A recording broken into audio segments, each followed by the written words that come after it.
This is the Big O Show. This is the Big O Show.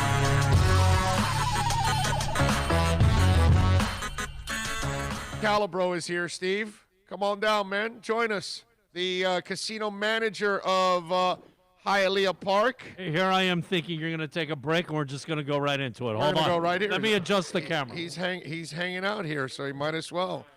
Wait a minute, Right. turn on the mic. There you go. Billy, how you doing? Big O, how you doing? I'm hurting, bro. Marlins won, but the Heat got their asses kicked. I know. You were talking big time last night. Like, that's all right. I mean, you can't pick It's every over. game. No, it's Listen, over. No, the injuries and everything, it's over.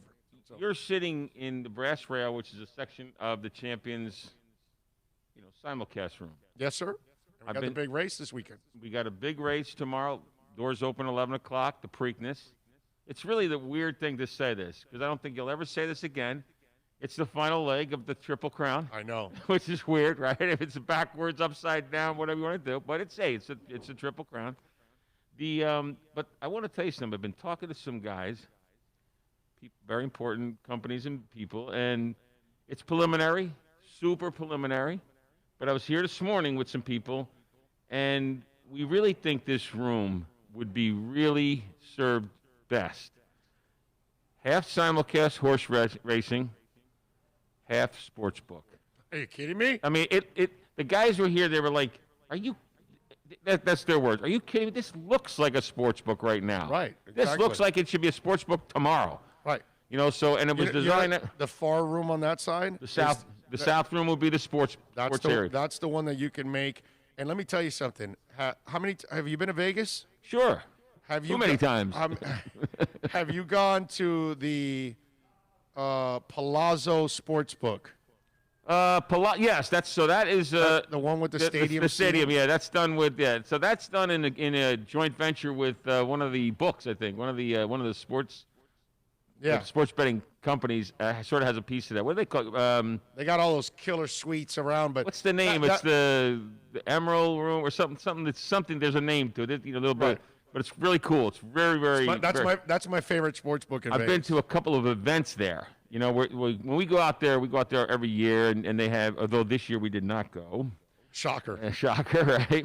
And we had the beginning of the week, the Monday event is always in that arena. I forget the name of it, but it's very cool setup. But so we had guys. One was from Vegas, a couple from Kentucky, and one was from Baltimore. And they were here this morning. And they were like, "This is a no-brainer." Now, there's a lot that has to occur, right? I mean, we gotta get. I would imagine that legalized marijuana and sports betting are now going to be fast-tracked a little bit in Florida. That's my hope. That because COVID, of all this COVID thing and all the losses. So the loss of replacement revenue will become a thing. Instant revenue. And, it's replacing the loss, Right. the other stuff, and instantly you get it. So it's, sports betting is in 30-plus states already. Right. So there's plenty of models to follow. But you've got to make it in a way where it's a place where people can hang out comfortably. Yeah, sports bar-like comfort, enjoy food and and drinks and all Yes. that. So that way they can, because that's how it is in Vegas. That you get one of those caves on the outside, right off the strip, Yeah. from the Palazzo, or you go inside, you sit in the stadium seating, or you're in one of the inside suites that have arcades and pool tables and all that kind of stuff. It's a real, kind of a bros night out type of thing. Exactly. But I'm sure there's plenty of women that bet on sports. Tons of women are there, dude. Always.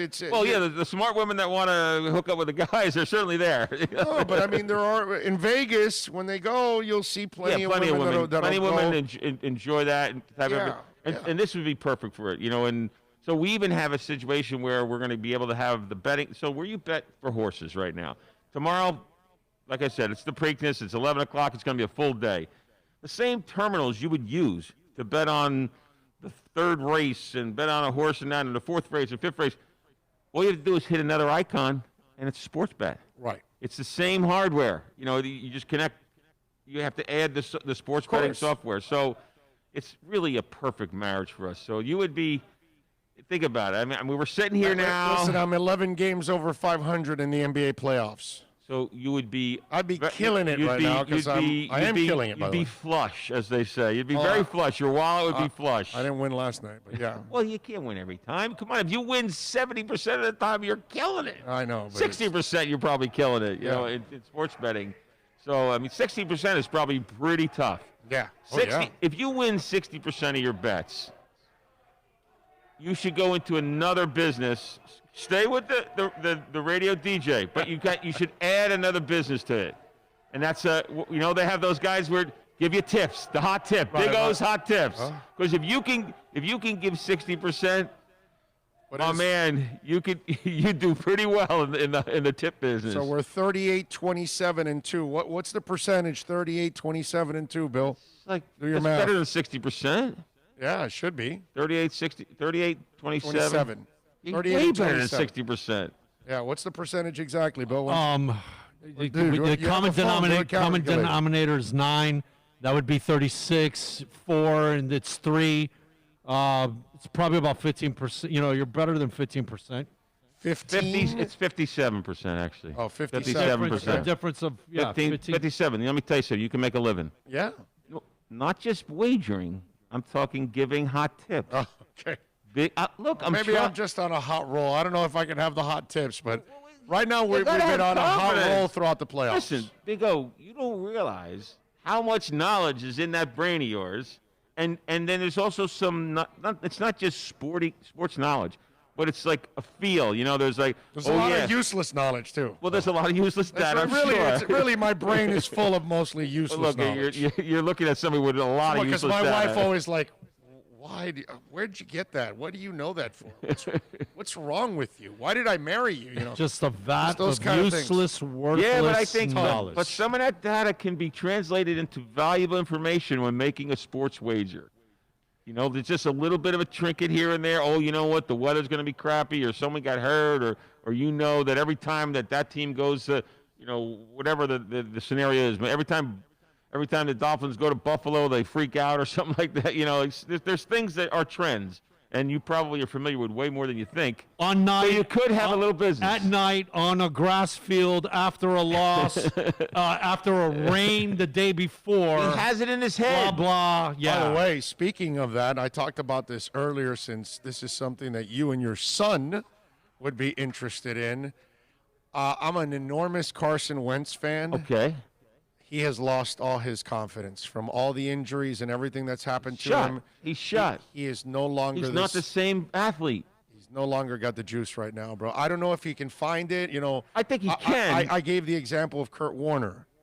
Kurt was great with the Rams and then went to the Giants, and he was a disaster with Derek Brown. Yeah. And then went to Arizona, found his mojo. They got to the Super Bowl. The rest is history. And the rest is history. So Carson can regain it, but since I always think about your son with the Eagles and all that, I talked about it today because he was talking. There's an article that came out and he was talking about how critical he's been of himself and all that. But the mistakes he's making is nothing. That's not the player that I saw in college and the first couple of years with the Eagles. I saw a superstar quarterback with the Eagles, and all of a sudden I am watching a young man now that has lost all his confidence in his ability. It's not like he lacks the ability. No, it's not like he has some arm injury and he lost. His head is not on right now. His mojo and his mind thought, his mental side of the game has been lost. Now that I believe it can be recaptured. Of course. The question is, will it? Will it? And our coaches and our fans going to be patient enough for it to come back. And this week was an indictment when you don't go for it, and that shows that your coach has no confidence. Losing confidence. The 4th and 12, there was no reason to punt. You weren't going to win anyway, and you had to go with it. But that's the coach saying, this guy's a turnover machine. He's going to make it even worse right now, and I'm going to bury his confidence even more if I make him go at 4th and 12. He was trying to protect him. He was trying to protect him, is what he was trying to do. Which is horrible that it has to happen. Like why should the coach be protecting him at that point? Not Carson Wentz. Not the Carson Wentz that you knew when he was everybody at knew. his top of his game. Or we all know. Season MVP. He was the MVP practically. Yeah, he was this close. If he didn't get injured, he was the MVP. I watched him go to the Senior Bowl out of North Dakota or South Dakota State. South Dakota, right? North Dakota. North Dakota, all the championships, man. North Dakota. He took over the huddle. He was the best player that whole week. It was like he was at another level mentally. And then he goes to Philadelphia, and he shows that he's at another level mentally. Now when I see him, I see a guy that is absolutely shot right now. Three-time national champion, man.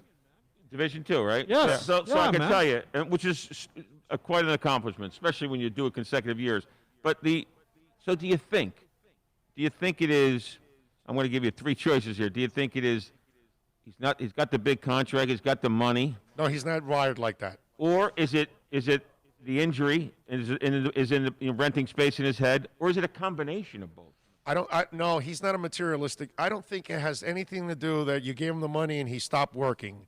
That's not what that dude's not wired that way. That's good. That's good. That's not that. I don't dude. think it is either. But he's not a Hollywood guy. He's not an IG model guy. He's not on the social media. Yeah. He's not that guy. He's not a me guy. So basically, the injury has it's rented the injuries space in his head. the injuries and then the mistakes. The other thing is that it's starting to pile on. It's starting to pile on. He's feeling snake bit and kind of like, man, it doesn't matter what. Look, I do all this and look what happens. I fall down. Yeah. I do all this and I fall. Like, man. He had the mojo that he was picking up Holly Berry every week. Now he lost the mojo and he's settling for Mama June. You understand? Well, look, there's somebody for everybody. What's going on. But to that point. But not that somebody. But I can tell you. I was going to say, man, that's really, man, if Holly Berry did that, wow. That's the way he's playing. Good analogy. That's what he's playing right now. But you know who has some mojo, and I do enjoy watching him is Ryan Fitzpatrick, of course. It's magic. I got to tell you, he is. It's really interesting to watch him. And, because you know what he is. Yeah, but he knows what he is. But No. You know what he is. Oh, I know what he is, yeah. We all know what he is. I'm sorry. And yet he rises above that and gets the other guys and gets the guys in the huddle and gets the guys on the sideline pumped and going. It's quite amazing to see him. And he's not. Because he does everything the right way, except he's not at an elite level player. But he'll prepare. He'll motivate you. He's got a good command of the game too. How to read defenses. He knows everything, and he can be like a coach. But again, he knows what to do, but it doesn't mean he can do what Russell Wilson does and Aaron Rodgers. And does. He doesn't have the speed. You see when he runs, you're like, whoa! Right. I think I could beat him in the 100-yard dash. Right. But I'm 62. But that's not an indictment on him. It's actually a compliment. The guy is really accomplishing things. Yeah, no, I get you. And he's way better for the organization than I ever dreamed he would be. Me too. Way better. I've said that 1,000 times. Now, that's a good segue. So you just said it, and I agree with you. He could be. He really is like a coach on the field. Yeah, of course. He's sort of an assistant coach. He's grooming Tua. I mean, basically, that's what he's doing. So how do you think that process is going, and how do you think where does it go from here? Well, he was already talking about how Tua is super intelligent, asks all the right questions, got the abilities, and got the leadership, the likability, all that stuff. He was very complimentary of Tua this week. So the Dolphins aren't in a rush. We are because we haven't seen a quarterback since Marino. Yeah. So we're waiting since the 90s for a guy to show up, and so we have no patience. But Flores, thank the Lord, has patience because it's what I keep telling fans. Let the offensive line, which, by the way, is barely giving up any sacks. Looks good, very good. Let them develop. Parker and Preston aren't healthy right now. One's coming back from a knee injury. The other one's got a hamstring injury. Let these guys get healthy. Gesicki's growing like crazy every day. Gesicki's doing great. Jersey guy. He's from Jersey, right from where Right from where Isaiah Ford has turned into a really nice slot receiver. He has been super running back, consistent. A nice guy out of the backfield. Gaskin has done a nice job, and he's got Breida too. So let the offense develop as the year goes on, and then that way, when you do get him in there, He now has a Gesicki that's matured, a Preston Williams that's healthy, a Devontae Parker that's healthy, an Isaiah Ford that knows the offense, an offensive line playing well, a running game working, and then all of a sudden he can go there and do his job. Fitz was talking about his accuracy, that his accuracy is way better than mine. He can make throws that I can't make.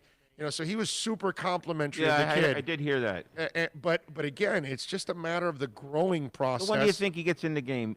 When did he get into a game that matters? That matters. No, I don't know if he ever gets into a game that matters this year, but two things. Because if the games are mattering, that means Fitz is winning, and you're not going to send the message to the team that, hey, screw winning, we're going to develop the kid now. Yeah. And then you lose the locker room right there. Yeah, That's not Flo. Flo proved last year that he was never tanking. He was trying to win. So unless Fitz is not helping you win anymore, the kid comes in. Yeah. If Fitz gets injured, the kid comes in. If they are out of the playoff race, the kid comes in. I think those are the scenarios that happen. Yeah. But as long as they keep winning, and if they're playing better football, which is what they're playing through the first 3 weeks, they're actually a better team than they were last year. Because everybody, at first they looked at 0-2, and I kept telling everybody, bro, last year 0-2 was 102-10. This year, you lost a game by 3 and another one by 10, that you cut it to 3 in the fourth quarter against the Patriots. So I could argue that you should have won the Bills game. Yeah. You had a shot at the Patriot game. That's why you beat Jacksonville on the road and you dominated them. Because this is a much better team than last year. I also think that the Bills are a good team. Oh, yeah, they're a playoff team. The Bills are a tough team. They're a playoff team, and you should have beat them. Yeah. And you should have beat them. So this is a much better team, but I think the coach wants to develop everything before he throws the kid. He doesn't want the kid to that because everybody looks at him as a savior. So if the rest of the team is not up to snuff, the savior goes in and fails. Yeah, and he looks horrible. So, but if you set everything up for him, you put the savior in there, the savior all of a sudden will look good because everybody around them is responsible and they know what the hell they're doing. So what do you think? And I have an opinion on this one, and it could be, this probably is all over the place. There's probably a lot of people with a lot of different opinions on this, but what do you think? Let's say you and I, the Dolphins call us up and they say, listen, Big O and Steve, you guys got to fill that 1 or 2 gaps. We got 2 gaps in the team. And whether it's in the draft or it's in some kind of free agency or something, what is that gap that needs to be filled? I'll give you my opinion. You tell me yours. As good as Miles is doing a great job. Oh, yeah, no. Good running back. But I franchise back, for sure. I still think you need a feature running back. For sure. I think you need, to make even Miles a better player, yeah. I think you need somebody that high, that top first or second round draft pick for a running back. And I think they didn't do it this year because that way they put off another year of having to pay the guy. Yeah. And another year of life because running backs have short lives. Example. NFL lives. Example. You'd be a year ahead of the schedule with the back on the money. Yeah. I had a ton of fans. And now they don't show up. Now they don't call anymore. They don't send in any text messages. They don't tell me any of this anymore. But they were like, oh, we should have never traded Laramie Tunsil. We should have never traded Laramie Tunsil. And I kept saying, well, when they offer you that many picks, you have to take it. Plus, they took $8 million off your salary cap. Well, guess what? With one of those first-rounders, you already replaced him with Austin Jackson. Yeah, so... Guys allowed 1 sack in 3 games. Yeah.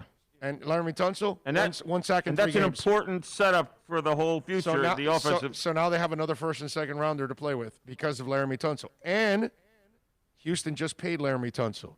You would have to pay Laramie Tunsil now. Now they don't have to pay Austin Jackson for 5 more years. Yeah, they got him as so running back is the easiest position to develop out of all the positions on the field except for kicker and punter. Okay? Running back is the easiest as long as he knows how to block. Everything else comes natural to the running back. Okay? The running back only has to learn how to really block at this level.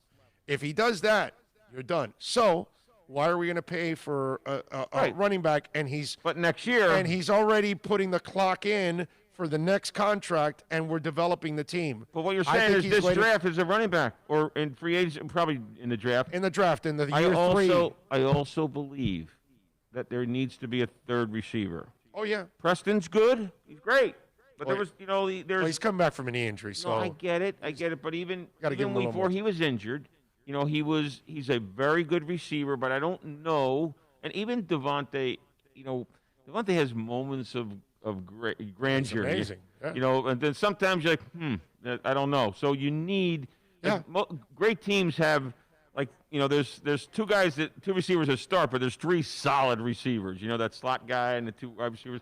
So I think that's the 2 positions. I know they're linebacker too.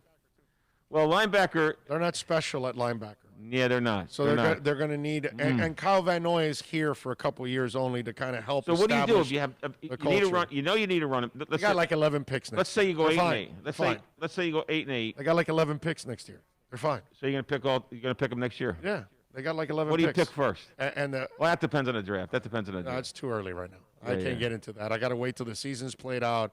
That's hypotheticals right now that it's crazy, right? But that's really the 3 focuses. And they're not horrible at those positions. No. They're not horrible at running back. They're not horrible at the receiver. You just need to build them up. No, but if you want to be where we want to go, you have to get better. And I'll tell you have to. Look, a free safety they also need. I love Bobby McCain, but he's a corner playing free safety. But I think the other 3 positions are more important right now. No, I'm just telling you. It's a rebuilding team. They're going to need several. They're going to need several pieces because they're not there yet. Of the 11 next year, how many are first and second round draft picks? They have 2 and 2. 2 and 2. Oh, so they could do it. They could literally get their 2 and Houston's 2, which Houston is 0 and 3. Wow, so they'll be those good 2 picks. picks might be in the top 5, top 6. Top 20, top 10. I mean, it's a great move by yeah, and that's it could be a great move. And that's why nobody that kept telling me, they should have traded Tunsil, they'll never reach back to me again. Yeah. I'll never hear from any of those but they people. They gotta say the facts. None of those people ever send me a tweet back and say, hey, I thought they shouldn't have traded Tunsil. They'll never reach out to me because the GM already replaced Tunsil. Already. And he knew he was going to do that. He knew. I'm sure he did that when he saw how many tackles were out, and he goes, I can go get another one. I'll get another one. Yeah. Look at the kid, Noah. He had the rough outing against Diggs, and then he came back and played well. Yes. And he's the guy that if you want to move from him, you can now move him back to the outside because he's the guy that drafted Bobby McCain. He's the guy that drafted X. Now he drafted Noah. He signs Byron Jones. So obviously he can identify corners. You know what I mean? So, and by the way, the Solomon Kinley kid at guard is doing a hell of a job. And apparently the Robert Hunt kid, who's not starting because Jesse Davis is starting, apparently he's like pushing people in practice because they think he might be able. So if Robert Hunt plays well and Solomon Kinley and Austin Jackson in one draft you pick up 3 linemen, are you freaking kidding me? That's ridiculous. Now, the one thing, though, the Dolphins do have that challenge, though, that AFC East has, I think, look, whether you like them or not, and most people in Miami don't like them, but the Patriots always seem to come to the game. They somehow they figure it out, the rebirth of Cam and all that stuff. I don't whatever you want to. I don't believe in that. But that's what they're saying in Boston, right? But and I think Buffalo has been patiently building. I think they're good. They're a very good team. I don't know if they're going to. What I saw from Josh Allen this weekend, I had never seen. I've always liked him since day one. I have not been a Josh Allen fan because I'm not. He's good. When a guy's not accurate, I have a problem with that. But man, he did some stuff this weekend that it's just like, okay, that's big boy. That's big boy QB. I also like the fact that physically, I mean, big boy. Physically, he is a big kid. I'm talking about big cojones. Is what I'm talking about. He's throwing in the right. Yeah, I saw some stuff this weekend that chaos was happening, and he was calm, cool, and collective, and went through his progressions. He's developed. He's developed very well in the last 3 years. When the play broke down, he was able to then find somebody else. Now, and I was really, and he did that a couple of times in that game, and I was like, okay, that's big boy stuff. Now, the only thing about the AFC East is that at least the Jets are still kind of like they're terrible. They're struggling, to say the least. Let's be kind to. And I'm sure you'll be watching every down this evening. He's only watching because he's got money on the game. Dude, you know what it is to bet on that game tonight and watch it? I don't know if I can watch the Jets and the Broncos all night long. But you talk about people always betting on road races. Listen, it's the kind of night. You know what it is? It's the kind of night when you're watching it, you're doing something else. You know, you're probably like paying your bills or something like that. You know, you're reading like that magazine you got like a week ago that you really wanted to read that article. But look, look, not picking on the Jets, but I never really liked the Jets since they lost. Way back, I did love Joe Namath, and how could you not? Okay, right. I mean, growing up in New Jersey, Joe Namath was, he was like next to God, Right. And so, but the modern day Jets of the last 10 years and 15 years, and the last year or so, and I hate you. Just come, my buddies. I got my buddy Jerry Lupo in New Jersey. He's a big Jet fan, and he just he's literally. He doesn't even know what to say or think about his team. They're just the Jet fans are just. They want the coach gone. They want the owner gone. They want everybody gone. Well, they had a rally last week, and 4 Jet fans showed up. Well, I don't know. And they got a decent look. That quarterback isn't bad. Well, he's getting worse every day. I know, but that's because everybody around him sucks. I mean, well, and Adam Gase sucks too. Well, Adam Gase is Adam Gase is probably, when you really think about Adam Gase, he might be one of the biggest farces. Oh yeah, the big in the NFL. He's a fraud. And I'll tell you why. He's a fraud. I'll tell you why. Because he got shit lucky. I'm sorry about my language. You're there. fine. It's a duck. He got lucky. You're allowed to say worse if you want. You don't. Don't do that. No. He got lucky as heck in Denver, right? He was he got sort of like the. Yeah. He got credit for something that really maybe. It was all Peyton Manning, 55 touchdowns. That was Peyton Manning's. Years and years of preparation, and he could have coached. Nobody's gonna make Peyton Manning a better Peyton Manning in his last 2 years of his career. I mean, give me a break. But yet there were plenty of NFL knowledgeable people that sort of fell for it. Yeah. That's what they believed. They said, here, this guy that was a second string. Secondary back in high school and never played any ball and never really was a coach of any organized big time football is going to be a head coach. I guess our owner fell for it when you really think about it, right? Yeah, he did. Everybody, but he wasn't the only one that fell for it. We all fell for it, man. Because he went before. He had this. He went from Denver. You remember it was Peyton Manning also. What's it called? Campaigning for him too. Yeah, Peyton Manning was being very complimentary. Yes. But come on, I mean, I guess you got to believe that. But that's kind of the market. What are you going to do if Peyton Manning tells you, hey, this guy's a hell of a coach, whatever. He was there before I got there in the office and left after I left. And this guy wait. But I'm glad you brought that up, right? No, but it happens. The hot commodity. The shiny car everybody wants. That's a good proof of what you just said. What you just said is interesting. It's not really about quantity. It's about quality in life. Right. So just because, let's say I put in 16 hours today. It may not be quality 16 But Big hours. O put in 9. Big O could have accomplished twice what I accomplished in 9 hours, and I was there 16. I sold 2,000. You sold 1,000. Exactly. So, I got you. that was like that. Sometimes you see that in corporations, right? You see it in my industry. I've been doing this 39 years, and you see people somebody asked, I got to work. I got to work 12 hours. Why? Well, the boss is in, so I came in and I can't leave until he leaves. What are you kidding me?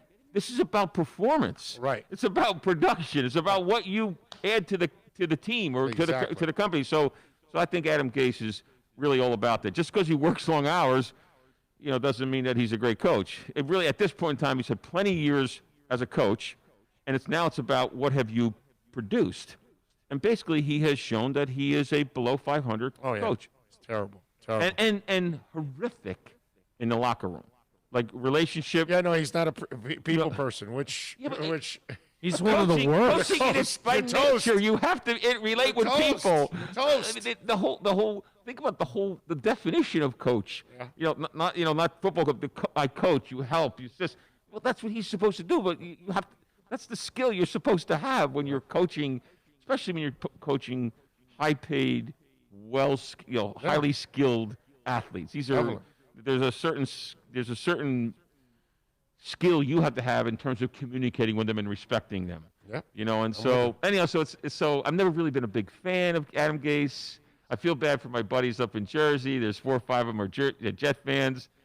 But boy, it's kind of nice to see. Tonight is just watching to see how bad is the train wreck. Actually, is really what it's all about. Yeah, it's like I almost. And Mark Rippon's nephew is playing tonight, so he's the quarterback for Denver. Brett Rippon is the kid's name. He's going to start. Yeah, because the other Lock is out. He's out with the injury. We got the race this weekend. Let's tell the folks what we got going on in Hialeah Park if they want to come out here for the race, and obviously for the amazing casino too. Yeah. So listen, we are back open. Tomorrow is a great day. Come out here for Preakness Day. Champions is a great simulcast room.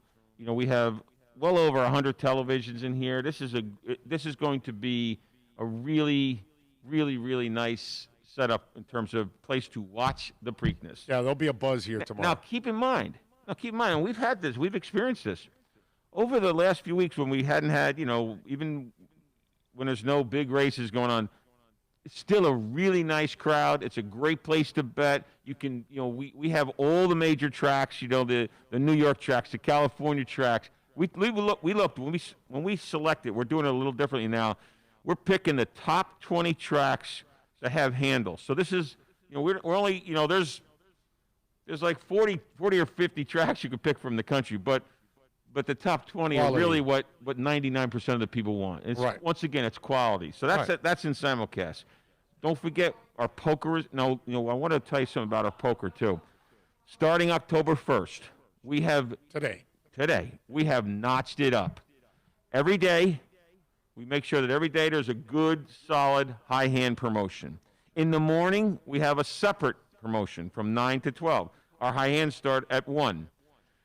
And this is the best thing I'm excited about. We have added a $25,000 bad beat jackpot. So today, if you win the big beat, you win $25,000. And every day, every single day, it progresses. So every day, we throw another 100 into the pot. Okay, I see. So in a year from now, it'll be 52,000. You know what I mean? Whatever. So 51,000. So hopefully it hits prior to that for some lucky winner. But my point is that we have notched it up in poker. We were strategic about when we reopened. We opened in August 31st, and we wanted a month to see exactly what was happening and to make sure that we could deliver a safe product. Of course. We clean the chips, we clean the cards, we have the shields, we have all the hand sanitizers. We're 6 foot. Everybody's wearing masks. We're 6 foot social distancing. So we were a little patient. Let the 30 days pass, and then we've instituted the promotional month. And so the poker is going to be a fabulous. This is a good start to poker. And then of course on the slot side, we're really it's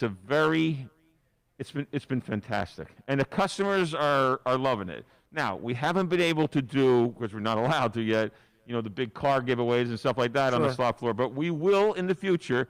And right now, there's still a little bit of a buzz there. We got a brand new restaurant down there, Junior's Bistro. It's a great restaurant, very affordable. You get a nice $3 or $5. You get a nice affordable. Yeah, and so it's a nice setup. Park just for lunch. So it's a nice trifecta.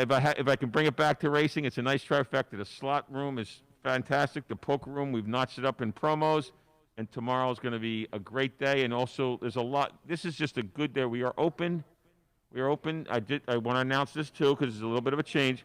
We're open Wednesday to Sunday in the Champions simulcast room. Okay. Basically, if I hate to bring up a competitor, but there's that place over there in Hallandale that has horse racing too. If they're open, we're open. Okay? Just so you know that. If they're open, we're open. Technically, the signal comes through them. So we are now Wednesday to Sunday. There is a little bit of a change. I think it's never so easy, right? When I saw this, I was like, come on, guys, you're making the message so hard. October, I thought it was Wednesday to Sunday. It's not exactly that, because on Columbus Day holiday, that big holiday, that place over in Hallandale, that Monday they're going to be open. So will we. Okay. And they decided that the following Wednesday, they're going to be closed. So will we. So that little week, it gets a little weird. Don't beat me up on that week. But it's basically Wednesday to Sunday, except for the Columbus Day weekend week. All right, good stuff. So you got the race. So you could come on out here and wager. You could come on out here and enjoy all the gaming action. I thought it was really cool because there was a gentleman that went over to the stands and he was just enjoying his cigar while he's picking his races, so he can come back and looking at the historic flamingos. And you're looking at the flamingos on the track, which is really good. So anyhow, nice seeing you guys again. And like I said, all right, one more thing before I let you go: Dolphins or Seattle? What happens? Ooh. So I'm very worried about the game. Of course, well, it's Russell Wilson. Yeah, I mean, but I tell you the truth, I like the Dolphins getting their points.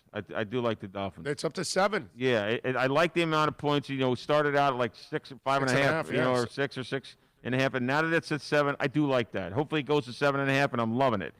But I think they're going to be a competitive team. I think the Dolphins are going to surprise Seattle a little, and Seattle might let their guard down. This is what I'm hoping. Maybe that's wishful thinking. Maybe that's fan thinking. But if I had to pick that game right, my pick in that game, it's the Dolphins and the points. I'll take the points. May it be 100% humidity, and may they melt. Steve Calabro, the casino manager here at Hialeah Park. And we always love being out here at Hialeah Park. So come on out, bet on the race this weekend, and bring that special someone. Come on out here and enjoy all the gaming action. Nice, clean, and bring your mask. Just because we have opened up doesn't mean you come without the mask, because I got a couple friends of mine that own businesses, and they're like, dude, do you believe that now people are coming in without masks? And they're like, well, everything's open. Yeah, it's open, but that doesn't mean that you can't go without a mask. You got to wear a mask before you come in my business. In Miami-Dade, you got to wear a mask, right? Yeah, but I don't know if it's happened to you guys yet, but there's been a couple. Yeah, be prepared, because they're roaming out there. They think things are normal. Talk about 955 Americans died yesterday. And 174 in this state. We were number 1 in the country again. And talk about a confusing message. It hasn't gone anywhere. I know. Talk about a confusing message. That was a confusing message last week. I mean, especially if you're I should quantify that. It's a confusing message if you are talking about South Florida, particularly Miami-Dade County. It's a confusing message because it comes all the way from the top, bro. Okay, but that's right. It's a confusing message. But the fact of the matter is, we live here. We got to follow the Miami-Dade County rules. Yeah, but it's because the governor follows the other guy, and then our mayor follows the governor, who follows the other guy. It's just. That's why the message is so, because you confused the crap out of people last week with all of this. Yeah, and you surprised them all. Hey, we're opening tomorrow. Yeah, like it was like we turned a light switch on or something, off or on, or however you want to say it. But bottom line is, and this whole thing now with the schools. Oh no, we're going to start October 5th. No school is ready for this, and you want to throw it. Well, there was the 5th, then it was the 17th. Now it's back to the 5th. I mean, it's all over the place with the schools. So we're so screwed. It's a little bit rough, to say the least. We're so screwed. Anyway. Steve, thank you, my brother. You are the best. Thank you, guys. Appreciate you. Billy, Big O. Remember, Big O, it's just another Say happy birthday. I meant to say that happy birthday. I super apologize. But as a birthday present, I gave you another business idea. Big O's Super Hot Tips. Okay. Right? The subscription rate, it's $9.99. Did you take my hot tip on the cards to get them sanitized or cleaned up? Did you? The shufflers. The shuffler with the laser inside. I got to talk about that off air. I got to tell you. No problem. That's a present for me right there. I got to tell you a present. But listen, can you imagine that, a subscription rate to the Big O Hot Tips, $9.99 a month, and you get all the games that matter. You get 10 games a day or whatever the heck you want. You can pick 10 games, 5. Make it 5. Whatever you want to make it. 5 or 10 games. I'm telling you, it's a side business. You're a very good sports picker. There's only a couple people I know like him. Big O's good with making sports bets. My stepson, he's spectacular. If you teamed up with him, forget about it. You'd have to raise the rate to $19.99. With Chris Ceruzzi, the guy's. Oh, by the way, hats off to him too. He's an emergency room nurse up in Jersey. Oh. And you know where he gets assigned? He gets assigned to the COVID division or triage in the emergency room. He's like, you talk about front line. Right, yeah. He's standing in front of, he's inches from the front line, right? That's the real hell battle. of a sports picker. I got to tell you, between you and him, I should just listen to you and him, and when you guys intersect and have the same choice, I should bet that. I'll bet you it's 60%. I think I just got an idea for me to make money. There you go. Between my stepson and Big O, I just ask them the same games. If they're on the same wavelength, I'm betting it. Love it. Steve Calabro, casino manager. We're going to wrap it up here.